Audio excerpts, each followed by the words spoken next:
Depuis ton passage au lycée de Kerplouz, qu'est-ce que tu es devenu et si tu peux rappeler un petit peu ce que tu as fait justement à Kerplouz?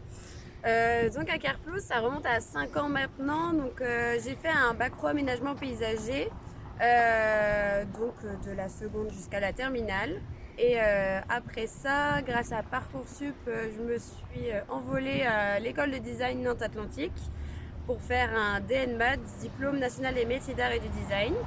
où j'ai fait de l'alternance en plus dans l'architecture d'intérieur, mais j'ai continué donc tout ce qui était le travail de plan, donc pour pouvoir réaliser des plans de plus en plus réalistes.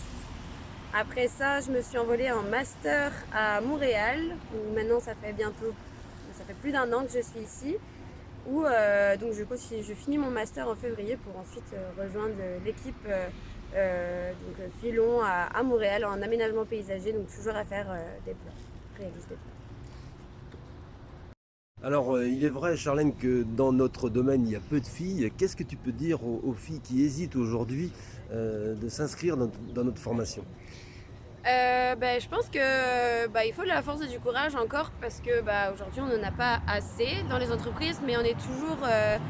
bah, y a- on a autant besoin de filles et de garçons parce qu'on peut dire qu'on est très pointilleuse sur notre travail et que ça peut nous emmener aussi loin en final que tout le monde et qu'il faut oser, que ce soit fille ou garçon, mais il faut vraiment oser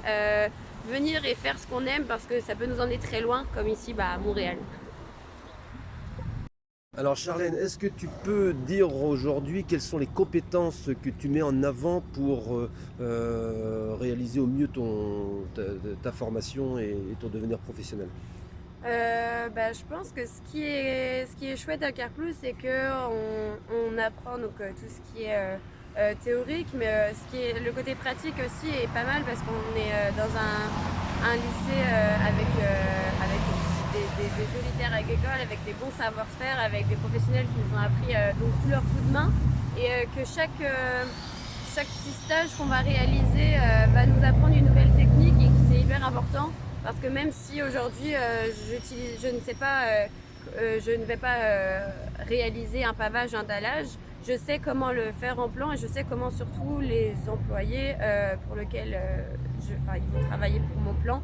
vont le réaliser. Donc c'est hyper important de savoir tout ce côté technique jusqu'à donc toute l'évolution au final de savoir avant, après cette réalisation. Marlène, on va te remercier, je te remercie